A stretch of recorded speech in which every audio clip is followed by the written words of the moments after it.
प्यारे दोस्तों, आप सभी का मैथ हब खाबा में हार्दिक स्वागत है।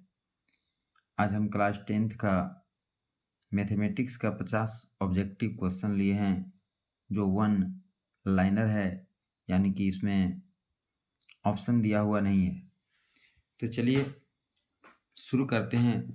इसका पहला क्वेश्चन क्या है, आप इसे टेस्ट दे के पता कीजिए कि 50 में से आप कितना सही कर पाते हैं। तो हमारा पहला क्वेश्चन है cos a बराबर एक्स। यदि cos a बराबर एक्स है तो sin a का मान x के पदों में होगा। तो देखिए आप इसका आंसर क्या होगा, तो इसको बना के दिखा रहे हैं। इसका आप सूत्र पढ़ें, क्या होगा। सूत्र होता है sin a बराबर रूट अंडर होता है 1 माइनस कॉस स्क्वायर a। अब देखिए 1 तो 1 ही रह गया, cos a बराबर दिया हुआ x, तो यहाँ पर x हो जाएगा, स्क्वायर है, स्क्वायर हो जाएगा। यही हमारा आंसर होगा। अब देखिए क्वेश्चन नंबर 2। क्वेश्चन नंबर 2 में क्या है, cos 1 degree, cos 2 degree, cos 3 degree dot dot dot cos 90 degree. तो देखिए इसका मान जो होगा, इसका मान 0 होगा। क्यों 0 होगा, तो आप पढ़ें, क्या पढ़ें, cos 90 डिग्री का मान 0 होता है। और जब शून्य से इधर कुछ भी मान होगा, 1 डिग्री, 2 डिग्री, 3 डिग्री, कुछ भी इसका मान होगा, उसको यदि हम शून्य से गुणा करते हैं तो शून्य ही होता है। तो ये लॉजिकल क्वेश्चन है, इसमें थोड़ा सा तर्क लगाना होगा। तो इस प्रकार से इसका क्या आंसर होगा, तो 0 डिग्री आंसर होगा। ठीक है। अब देखिए क्वेश्चन नंबर 3। क्वेश्चन नंबर 3 क्या कहता है, यदि साइन थीटा बराबर कॉस थीटा, यानी साइन थीटा और कॉस थीटा बराबर है, तो थीटा का कौन सा मान जो है साइन और कॉस को बराबर कर देता है। तो इसका सही आंसर क्या होगा, 45 डिग्री। आपको पता होगा 45 डिग्री, साइन 45 डिग्री का मान कितना होता है, 1/√2, और कॉस 45 का भी मान कितना होता है, 1/√2। यानी कि थीटा जो है 45 डिग्री, थीटा बराबर 45 डिग्री जो है साइन थीटा और कॉस थीटा का मान जो है बराबर कर देता है, इसलिए थीटा का मान क्या होगा, 45 डिग्री। अन्य मान जो है बराबर नहीं कर पाता है। ठीक है। अब चलते हैं क्वेश्चन नंबर 4। क्वेश्चन नंबर 4 क्या कहता है, sine square theta plus cos square theta. तो अब आप जानते होंगे sine square theta plus cos square theta, ये तो सूत्र है। तो सूत्र क्या होता है, sine square theta plus cos square theta बराबर 1 होता है। अब देखिए क्वेश्चन नंबर 5। क्वेश्चन नंबर 5 क्या कहता है कि टेन स्क्वायर 60 डिग्री। तो टेन थीटा का आपको मान पता है, टेन थीटा का मान आपको पता है कितना होता है, √3। तो यहाँ पर क्या हो जाएगा, √3 का होल स्क्वायर। क्या होगा, √3 का होल स्क्वायर। तो √3 गुना √3 कितना हो जाता है, 3 हो जाता है। 5 नंबर के बाद अब देखिए 6 नंबर क्वेश्चन।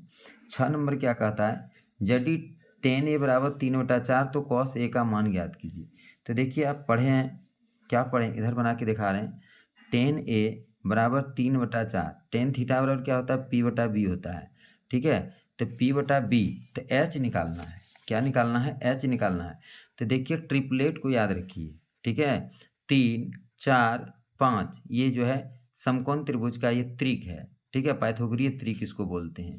तो यहाँ देखिए 3, 4 है तो 5 निकालना है, यानी कि PB है तो H तो सबसे बड़ा होता है, कर्ण होता है। यानी PB यहाँ दिया हुआ है, यानी कि P बराबर 3, B बराबर 4, तो H बराबर कितना हो जाएगा, 5 हो जाएगा। अब देखिए निकालने क्या कह रहा है, कॉस ए का मान निकालने कह रहा है। देख रहे हैं 6 नंबर में कॉस ए, तो कॉस ए बराबर सूत्र क्या होता है, कॉस ए बराबर होता है B/H। अब देखिए यहाँ पर B कितना है, 4 है, H कितना है, 5 है। तो यहाँ से आप आसानी से निकाल लिए, 4/5 आंसर होगा। कितना होगा, 4/5। अब देखिए अगला क्वेश्चन नंबर क्या है, 7 नंबर। क्वेश्चन नंबर 7 क्या कहता है, तो 4 नंबर 6 नंबर में क्या हो जाएगा, क्वेश्चन का आंसर 4/5। और 7 नंबर कहता है कि 3 बिंदु संरेख होंगे यदि उनसे बने त्रिभुज का क्षेत्रफल डॉट डॉट डॉट होगा। तो 3 बिंदु तभी संरेख होता है जब त्रिभुज का क्षेत्रफल क्या होता है, 0 होता है, 0 होता है। ठीक है, यानी कि एक सरल रेखा, संरेख का मतलब होता है सरल रेखा। 3 बिंदु एक सरल रेखा में तभी होगा जब क्षेत्रफल क्या होगा, त्रिभुज का 0 होगा। तो यहाँ पर क्या होगा, क्वेश्चन नंबर 7 का आंसर क्या होगा, 0 होगा। अब देखिए क्वेश्चन नंबर 8। क्वेश्चन नंबर 8 आप देख पा रहे हैं 5 cos थीटा बराबर 3 है। क्या है, क्वेश्चन नंबर 8 है 5 cos थीटा बराबर 3 है। तो निकालने क्या कहता है, 3 tan थीटा। तो देखिए यहाँ पर ये 5 इधर गुना में है, इधर आके भाग लग जाएगा। तो कॉस थीटा बराबर क्या हो जाएगा 3/5। कॉस थीटा बराबर सूत्र क्या होता है b/h, यानी कि b जो है 3 है, h 5 है। अभी तुरंत आपको ट्रिपलेट बताए हैं, क्या होता है ट्रिपलेट 3 4 5 होता है, ठीक है 3 4 5। तो 3 और 5 आपको पता है, यानी कि b और h पता है, b और h पता है, तो ये क्या है हमारा p है। अब क्या निकालने का आता है 3 tan थीटा, तो 3 और tan थीटा बराबर क्या होता है p/b होता है, ठीक है। तो 3 अब p बराबर कितना है देख लो, ये 4 अब b बराबर कितना है 3, इसको कटा दीजिए तो बच गया कितना 4 बच गया, कितना बच गया 4। तो इस प्रकार से 8 नंबर का आंसर कितना हो जाएगा 4 हो जाएगा। अब देखिए क्वेश्चन नंबर 9। क्वेश्चन नंबर 9 में क्या कहता है कि बिंदु -4 3 किस पाद में है, -4 3 किस पाद में है। चलिए इसको बता रहे हैं। देखिए आप पढ़े होंगे, इसमें क्या होता है पॉजिटिव होता है दोनों, इसमें क्या होता है x इसका निगेटिव होता है, y पॉजिटिव होता है, इसमें दोनों निगेटिव होता है, इसमें x क्या होता है पॉजिटिव और निगेटिव। यहाँ पर देखिए क्या लिखा है -4, 3, यानी कि x इसका निगेटिव है और y जो है पॉजिटिव है, तो ये द्वितीय पाद में है। किस पाद में है द्वितीय पाद में है। तो क्वेश्चन 9 का आंसर क्या होगा द्वितीय पाद, ठीक है द्वितीय पाद। अब देखिए क्वेश्चन नंबर 10। क्वेश्चन नंबर 10 बिंदु 3 0 कहता है किस अक्ष पर है।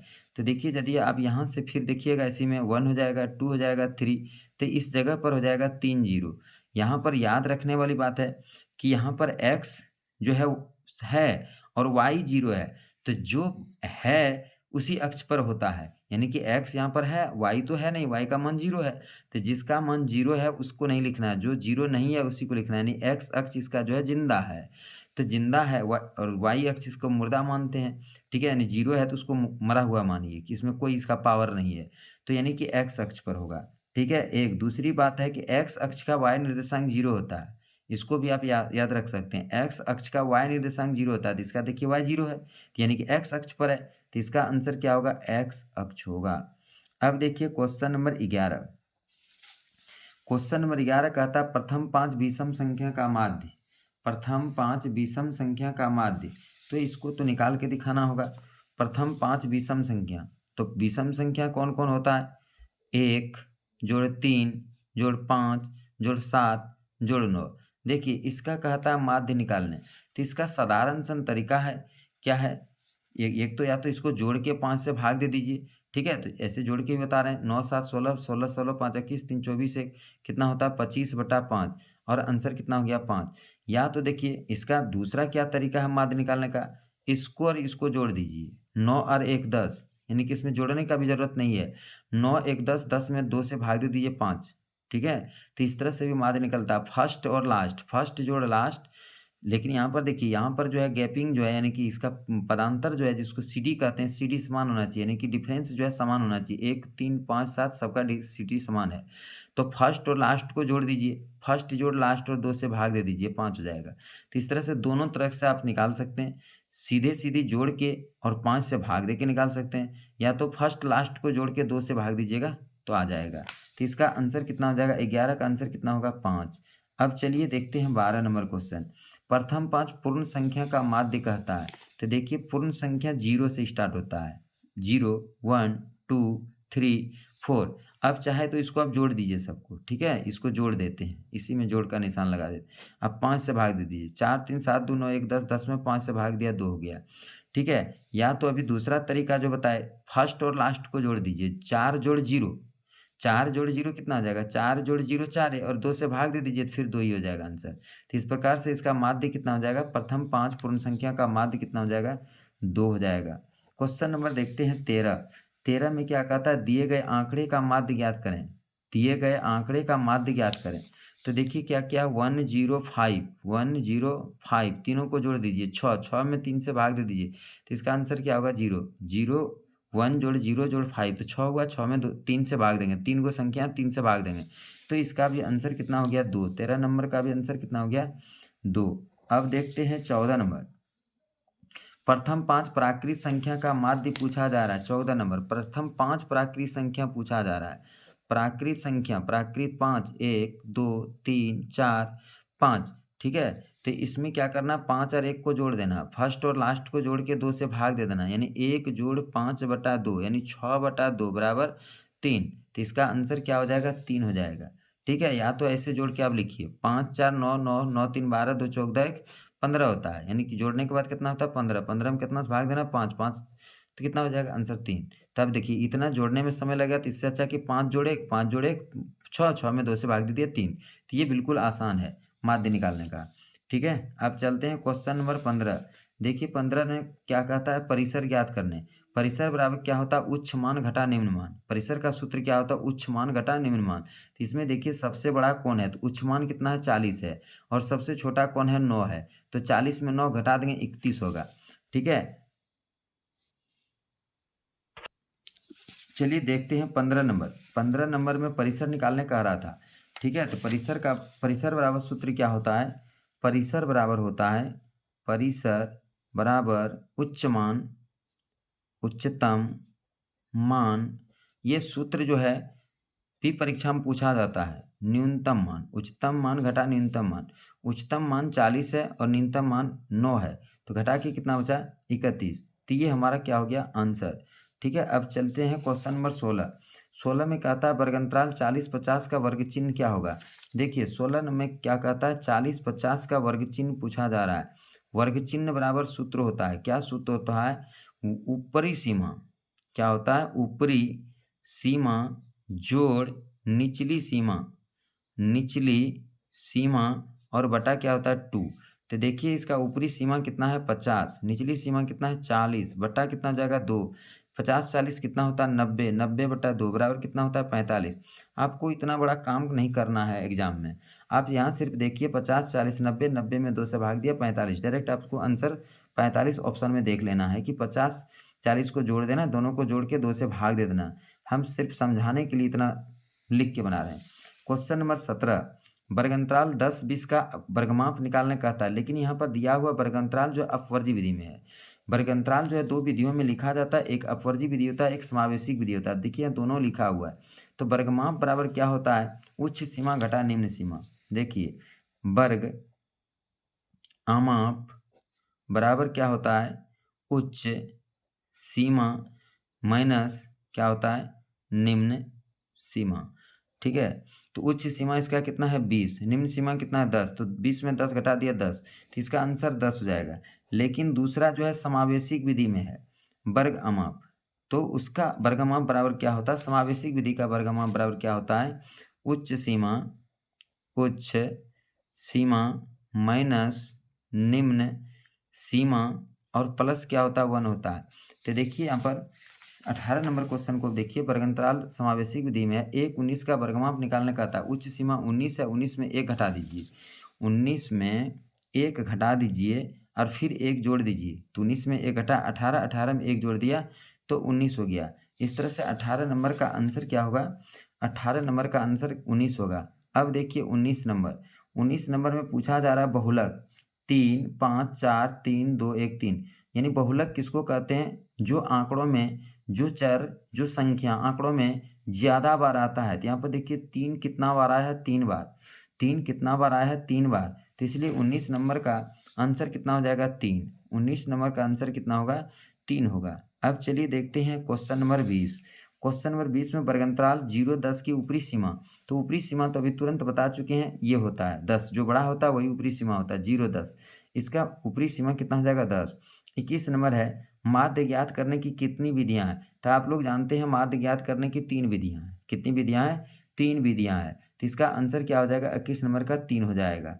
ठीक है, अब चलते हैं 22 नंबर। निश्चित घटना की प्रायिकता होती है, निश्चित घटना की प्रायिकता कितनी होती है 1 होती है 1। ठीक है, निश्चित घटना की प्रायिकता कितनी होती है 1 होती है। अब चलते हैं क्वेश्चन नंबर 23। कहता है एक सिक्के को उछालने पर एक चीत आने की प्रायिकता। चलिए इसको मैं बना के दिखा रहा हूँ। 23, तो सिक्के को उछालने पर 2 ही चीज़ आता है, एक आता है चित और एक आता है पट। ठीक है, 2 ही चीज़ आता है, या तो चित या तो पट, तो कुल संभव परिणाम कितना हो गया 2। एक चित का कहता है प्रायिकता, तो चित तो एक ही है, पट तो एक ही है, तो प्रायिकता बराबर कितना हो जाएगा 1/2 हो जाएगा। चित एक बार है अनुकूल परिणाम और कुल संभव परिणाम 2 है, तो 1/2 आंसर हो जाएगा।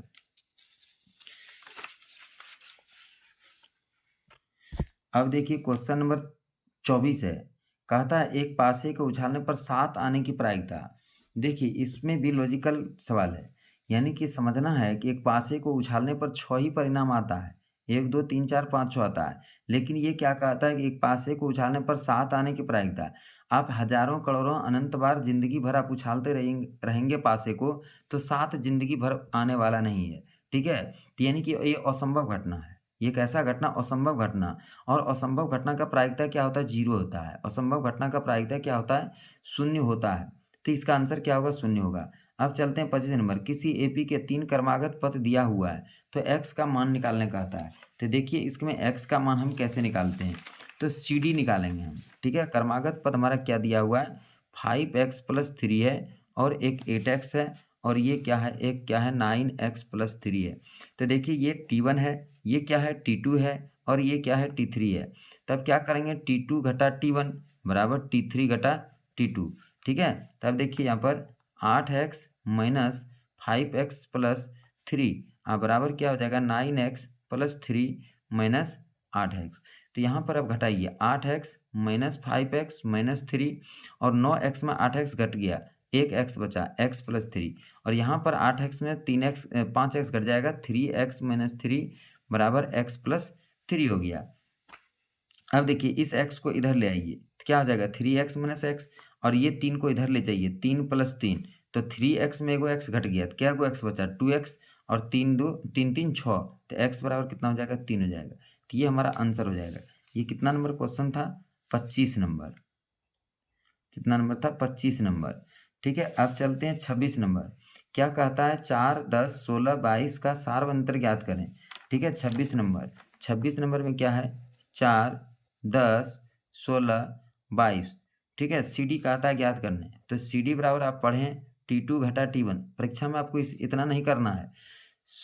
4 घटा 10 है, देखिए गलत लिखा गया, 4 घटा 10, 4 10 है, 4 10 तब 16 है, 4 10 16 तो 10 में 4 घटा दीजिए 6। देखिए 4 10 16 16 6 22, 4 6 10 10 6 16 16 6 22 यानी CD कितना आ रहा है? 6 आ रहा है, ठीक है? 6 का डिफरेंस आ रहा है, तो CD कितना हो जाएगा? 6 हो जाएगा। अब चलिए क्वेश्चन नंबर 25 26 27 होगा ये 26 था, 27। यदि किसी एपी का nवां पद दिया हुआ है 5 - 3n तो सार्वंतर ज्ञात करने, पदांतर ज्ञात करने कहता है। यानी an बराबर दिया हुआ है 5 घटा 3n। क्या दिया है? 5 घटा 3n दिया। अब देखिए यहाँ पर पहले एपी बनाइए, a1 तो 5 घटा 3 गुना 1 यानी 5 घटा 3 बराबर 2। a2 5 - 3 गुना 2 यानी 5 घटा 6 बराबर -1। a3 5 - 3 गुना 3 यानी 5 घटा 9 बराबर -4। अब देखिए यहाँ पर क्या हो गया? 2 - 1 - 4 तो CD निकाल दीजिए, ठीक है? तो D बराबर क्या होता है? -1 और -2 यानी कि -3 हो जाएगा। दूसरा CD भी निकाल के आप देख सकते हैं, -4 -1 तो क्या हो जाएगा? -4 + 1 बराबर 3। तो इस प्रकार से देखिए दोनों 2 CD हम निकाल के चेक कर लिए, तो हर स्थिति में जो है -3 आ रहा है। तो इसका आंसर क्या होगा? -3। देखिए 28 नंबर क्या है? दो समरूप त्रिभुज की संगत भुजाएं 3:5 के अनुपात में है, तो त्रिभुज के क्षेत्रफलों का अनुपात होगा। देखिए यहाँ पर जो है ये त्रिभुज चैप्टर से लिया गया है और ये बहुत ही इंपॉर्टेंट क्वेश्चन है। संगत भुजा दिया है तो संगत क्षेत्रफल निकालने कहता है। दोनों त्रिभुजों के समरूप त्रिभुज है तो क्षेत्रफलों का अनुपात कहता है, तो ये दोनों का आप स्क्वायर कर दीजिए। क्षेत्रफल दिया रहे, भुजा निकालने के लिए कहे तो उसका वर्गमूल निकाल दीजिए, और यहाँ पर भुजा दिया है और क्षेत्रफल निकालने कहता है तो स्क्वायर कर दीजिएगा। चूँकि सूत्र होता है, थ्योरम है कि दो समरूप त्रिभुज के क्षेत्रफलों का अनुपात उसके संगत भुजाओं के वर्गों के अनुपात के बराबर होता है। संगत भुजा इसके वर्गों के अनुपात के बराबर होता है क्षेत्रफल। तो 3 तिया 9 अनुपात 25 हो जाएगा। 3 तिया 9 5 है 25, 3 अनुपात 25 हो जाएगा। अब चलते हैं क्वेश्चन नंबर 29। 29 में देखिए AB AC BC दिया है, तो कहता है कौन B। तो इस तरह के सवाल में आपको सबसे पहले देखना है ये समकोण त्रिभुज ही बनेगा। तो यहाँ पर चेक करना है कि समकोण त्रिभुज बनता है या नहीं बनता है, ठीक है? तो अब देखिए इसको कैसे चेक करेंगे, तो एक ठो त्रिभुज पहले बना लीजिए। ठीक है। और सबसे बड़ा भुजा जो है इसमें देखिए सबसे बड़ा कौन है 12 है। तो यहाँ पर जो है 12 ले लीजिए इसको, ठीक है, ए बी सी। अब देखिए यहाँ पर जो है ए बी जो है 6√3 दिया हुआ है और बी सी जो है 6 दिया है, ठीक है। तब चेक करना है कि कर्ण स्क्वायर बराबर लंब स्क्वायर, कर्ण स्क्वायर बराबर लंब स्क्वायर जोड़ आधार स्क्वायर होता है कि नहीं। तो कर्ण हमारा कितना है 12, लंब कितना है 6√3 का होल स्क्वायर और कितना है 6 का होल स्क्वायर। तो बराबर कितना होता है 44, छछा के कितना होता है 36, √3 में √3 क्या होता है 3, अब प्लस छछा क्या होता है 36, 6 18 और 3 9 1 10, 108 जोड़ 36, 108 और 36 कितना होता है 144 होता है। तो यानी कि ये पाइथागोरीय त्रिक पर है, पाइथागोरस प्रमेय पर है। तो पाइथागोरस प्रमेय के विलोम में पढ़े हैं कि यदि समकोण त्रिभुज में कर्ण का वर्ग अन्य दो भुजा के वर्गों के योगफल के बराबर होता है, तो कर्ण के सामने का कोण जो है 90 डिग्री होता है। तो यानी ये क्या होगा, कोण बी बराबर कितना हो जाएगा 90 डिग्री हो जाएगा। तो यहाँ पर अब देख रहे हैं कोण बी पूछा है, तो कोण बी कितना हो जाएगा 90 डिग्री। अब देखिए इसमें क्या कहता है 30 नंबर 21 18 15 डॉट डॉट डॉट का कौन पद शून्य होगा। तो चलिए इसको हम बना के दिखा रहे हैं। 30 नंबर क्या है 21 18 15 डॉट डॉट डॉट का कौन सा पद शून्य होगा। तो ए बराबर 21, डी बराबर 18 घटा 21 बराबर -3 और ए एन बराबर 0। कौन सा पद 0 होगा, तो हम मान लेते हैं ए एन पद 0 होगा। तो हम लोग सूत्र पढ़े हैं ए एन बराबर a plus n minus 1 into d. A n के स्थान पर क्या रख दीजिए 0, ए के जगह पर क्या रखिए 21, एन तो हमें निकालना ही है, एन की जगह पर एन रहने दीजिए, डी के जगह पर क्या लिख दीजिए -3, 0 21 इससे गुना कीजिए तो क्या हो जाएगा -3n और माइनस माइनस +3 और कई सर 3 कितना हो जाएगा 24 घटा 3n। अब देखिए 24 को इधर कर दीजिए, लेफ्ट कर दीजिए, तो ये 24 इधर आके क्या हो जाएगा माइनस में और बराबर कितना हो जाएगा -3n। ये माइनस और ये माइनस क्या हो जाएगा कैंसिल। तो n बराबर क्या हो जाएगा 24/3 और बराबर कितना हो जाएगा 8 और ये 8 जाएगा। यानी इस एपी का 8वां पद जो है वो शून्य हो जाएगा। इस एपी का 8वां पद क्या होगा शून्य हो जाएगा। अब चलिए देखते हैं 31 नंबर 54 51 48 45 डॉट डॉट डॉट का 10वां पद निकालने का था। तो देखिए इसको शॉर्ट तरीका से निकालिए, लंबा चौड़ा करके नहीं निकालना है। 54 51 48 48 45 डॉट डॉट डॉट, ठीक है। इसका क्यवां पद कहता है 10वां पद कहता है। तो देखिए 10वां पद बराबर क्या होता है सूत्र ए प्लस 9d, ए प्लस 9d आप पढ़ चुके हैं, ए प्लस 9d, ए बराबर कितना है 54 प्लस 9, डी बराबर 51 में 54 घटा दीजिए, 51 में 54 घटा दीजिए तो -3 हो जाएगा, ठीक है। 54 और 9 तिया -27, 54 में 27 घट गया 27। देखिए हम 3 लाइन में इसका आंसर पूरा दिए, ठीक है। तो इस प्रकार से याद रखिएगा, एक इन्हीं के सूत्र पर बैठाइएगा a plus n minus 1 into d पर बैठाइएगा तो लंबा हो जाएगा ए प्लस 9d, ए प्लस 9d जितना पद निकालने कहेगा उसमें से एक डी कम लेना है। 10वां पद कहता है तो ए प्लस 9d, 11वां पद कहेगा तो ए प्लस 10d, 15वां पद कहेगा तो ए प्लस 14d, ठीक है। तो ये तरीका है शॉर्ट में जल्दी निकालने का। 31 नंबर हो गया। अब देखते हैं क्वेश्चन नंबर 32 कहता है x² - 4x + 6, x² - 4x + 6 का विविक्तर क्या होगा, ठीक है। तो चलिए इसका विविक्तर निकालते हैं 32 नंबर का। x² - 4x है, 4x + 6, x² - 4x + 6 इसका विविक्तर निकालने का आता है। तो विविक्तर क्या होता है d बराबर क्या होता है b² - 4ac, b के जगह पर कितना है -4 का होल स्क्वायर 4, ए के जगह पर कितना 1, सी के जगह पर 6 है। तो 4 चौक 16 और 6 चौक कितना हो जाएगा 24, 16 में 24 गया -8, यही हो जाएगा विविक्तर, ठीक है। डी का मान क्या होगा -8 हो जाएगा। अब चलिए देखते हैं 33 नंबर कहता है के किस मान के लिए समीकरण इतना का कोई हल नहीं होगा। कहता है के का कौन सा मान रखा जाए कि समीकरण का कोई हल नहीं होगा। तो पहले देखिए हम समीकरण को लिखते हैं। समीकरण क्या है 3x - y बराबर 5, ठीक है। 33 नंबर 3x - y - 5 बराबर 0, बराबर 5 है तो हम उसको उधर कर दिए। 6x - 2y, 6x - 2y - k बराबर 0, ठीक है। देखिए इसको शॉर्ट तरीका आपको बताते हैं, उतना लंबा चौड़ा नहीं करना। 3/6 डायरेक्ट लिख दीजिए बराबर माइनस माइनस ये प्लस जाएगा 1/2 बराबर लिख दीजिए, ये भी माइनस माइनस प्लस जाएगा 5/k, ठीक है। अब कहता है कोई हल नहीं होती, ये कटता है, ठीक है। ये दोनों बराबर होता है, ये डज नॉट इक्वल होता है A1/A2 B1/B2 does not equal C1/C2, तब कोई हल नहीं होता है। अब देखिए इसी दोनों को सॉल्व करना है तो क्या हो जाएगा, k गुना 1 तो हो जाएगा k, अब 5 दूनी कितना हो जाएगा 10, लेकिन यहाँ डज नॉट इक्वल, यानी कहता है कि k का मान, यानी कि k का मान कौन सा मान रखा जाएगा, तो k का मान 10 छोड़ के कोई भी रखिएगा, k का मान 10 छोड़ के कोई भी मान रखिएगा तो ये समीकरण जो है समांतर रेखा हो जाएगा। ये क्या हो जाएगा देख लीजिए अब यहाँ से, जैसे इसको कटाते हैं 3 दूनी 6 1/2 हो जाता है, ये भी 1/2 है, यहाँ यदि आप 10 रख देते हैं तो ये भी 1/2 हो जाता है, ठीक है। तो 10 आप रखिएगा तो 1/2 हो जाएगा, तो कोई हल नहीं होगा। तब ये अपरिमित रूप से, यानी तीनों जब बराबर हो जाता है तो अनेक हल हो जाता है। इसलिए यहाँ पर k का मान जो है 10 कभी नहीं रखिएगा। यदि 10 आप नहीं रखते हैं, 10 के अलावा जो भी संख्या आप रखेंगे, तो यहाँ पर 10 के अलावा कोई भी संख्या रखेंगे तो कोई हल नहीं होगा, यानी ये दोनों बराबर हो जाएगा और ये बराबर नहीं होगा। तो ये क्वेश्चन कह रहा था k का मान 10 आप नहीं रख सकते हैं। अब देखिए क्वेश्चन नंबर 34। क्वेश्चन नंबर 34 क्या कहता है कि x बराबर -5 का आलेख।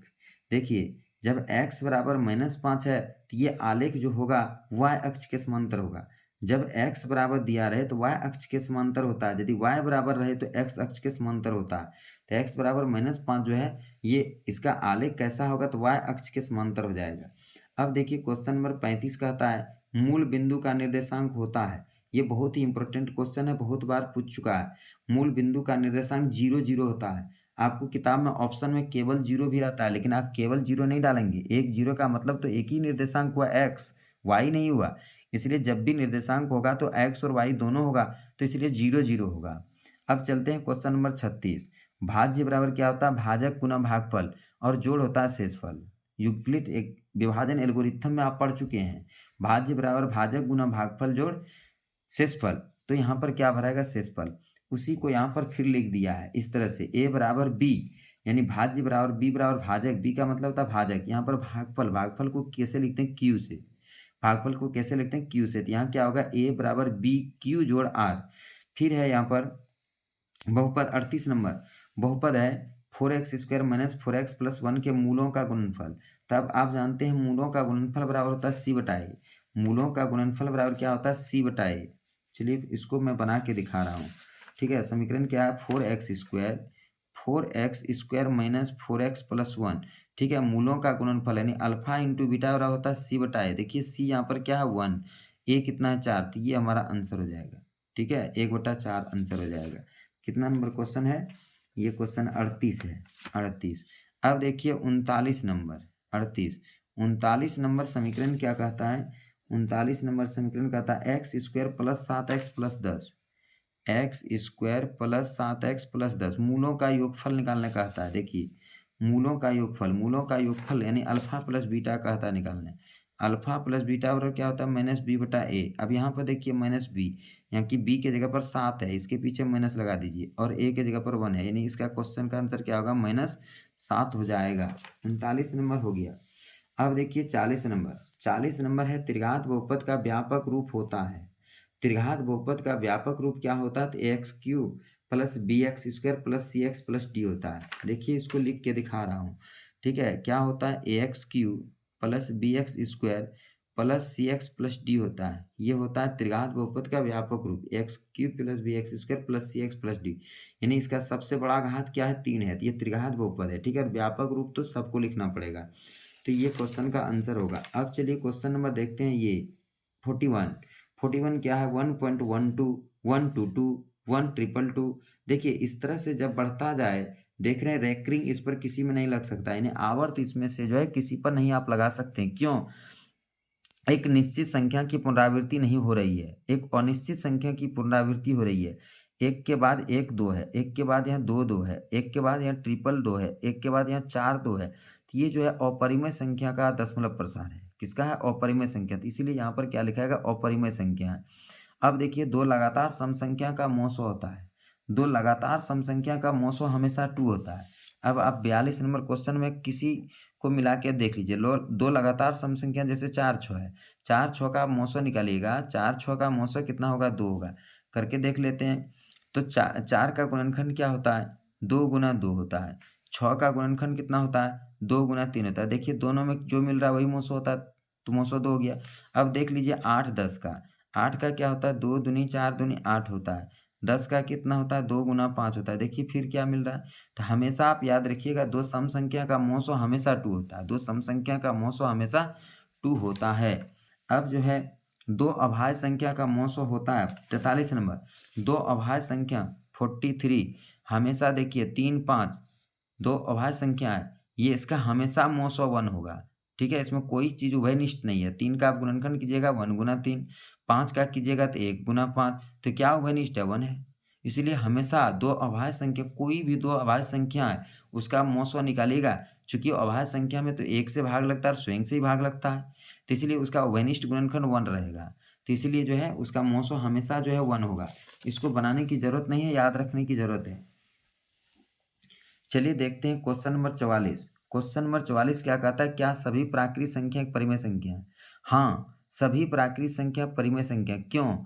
अब देखिए इसको भी समझा रहे हैं। जैसे हमारे पास प्राकृत संख्या है, जैसे प्राकृत संख्या क्या है 1 है, 2 है, 3 है, 4 है, 5 है, सब में आप बटा 1 कर दीजिए। परिमेय संख्या क्या होता है P/Q के रूप में होता है। क्या होता है P/, सब में बटा 1 1 1 1 1 कर दीजिए, तो ये सब परिमेय संख्या बन जाएगा। ठीक है, तो प्रत्येक प्राकृत संख्या जो है एक परिमेय संख्या होता है, वही लिखा है ये। क्या सभी प्राकृत संख्या एक परिमेय संख्या? हाँ होगा। अब चलिए क्वेश्चन नंबर 45, क्या सभी आयत एक समांतर होता है? तो जितना भी आयत है वो एक समांतर चतुर्भुज है। ठीक है, समांतर चतुर्भुज से ही आयत बनता है। सबसे पहले समांतर चतुर्भुज से ही आयत बनता है, इस बात को जानना होगा। ठीक है, तो इसलिए प्रत्येक आयत जो है एक समांतर चतुर्भुज होता है। फिर यहाँ पर है, क्या शून्य एक परिमेय संख्या है? ठीक है, क्या शून्य एक परिमेय संख्या? हाँ, शून्य एक परिमेय संख्या। ठीक है, परिमेय संख्या 3 प्रकार के होते हैं। शून्य परिमेय संख्या, धनात्मक परिमेय संख्या, ऋणात्मक परिमेय संख्या। तो यहाँ पर शून्य एक परिमेय संख्या है, तो यानी कि हम इसको लिख सकते हैं। कैसे लिख सकते हैं? 0/1, 0/2, 0/3, 0/4। तो ये सब परिमेय संख्या, ये P/Q के रूप में है। पी परिमेय संख्या का डिफिनेशन है कि वैसी संख्या जो P/Q के रूप में है, लेकिन Q does not equal 0। Q जो है क्यू का मान 0 नहीं हो सकता, पी का मान 0 हो सकता है। तो इसलिए जो है 0 जो है एक क्या है, परिमेय संख्या है। अब क्वेश्चन नंबर है, क्या प्रत्येक परिमेय संख्या वास्तविक संख्या है? तो देखिए वास्तविक संख्या का 2 भाग। ठीक है, एक परिमेय और एक अपरिमेय, एक परिमेय और एक परिमेय। तो जितना परिमेय संख्या सब वास्तविक है, जितना अपरिमेय सब वास्तविक है। यानी वास्तविक संख्या का ही 2 भाग में है। वास्तविक संख्या को 2 भागों में बांटे, एक परिमेय और एक अपरिमेय। तो प्रत्येक परिमेय संख्या एक वास्तविक संख्या होता है। अब है, क्या सभी वर्ग एक आयत होता है?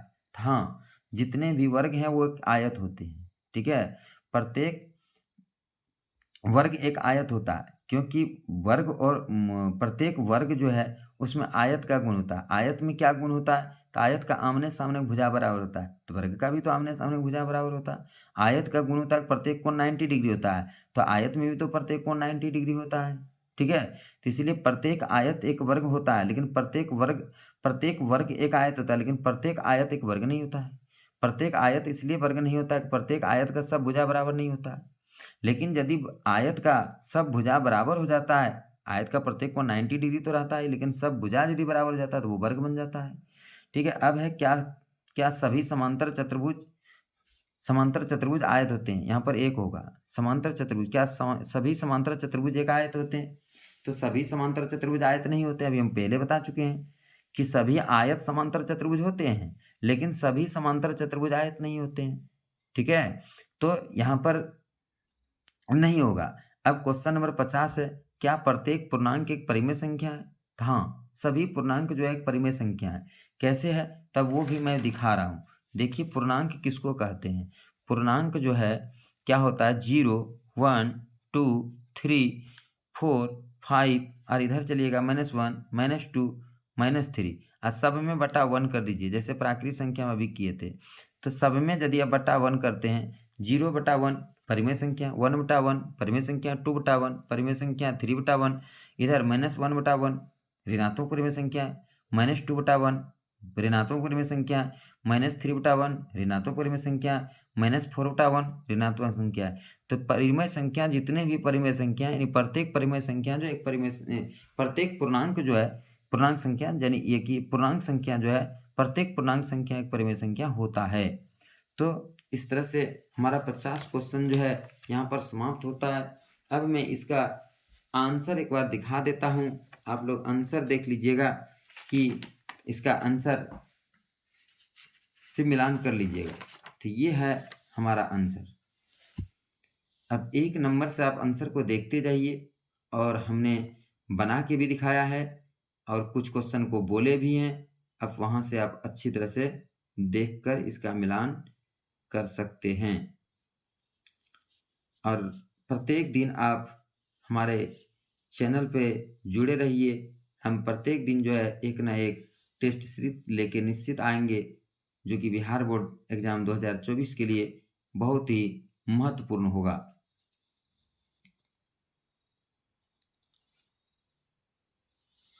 तो आप देख लिए होंगे सारे क्वेश्चनों का आंसर।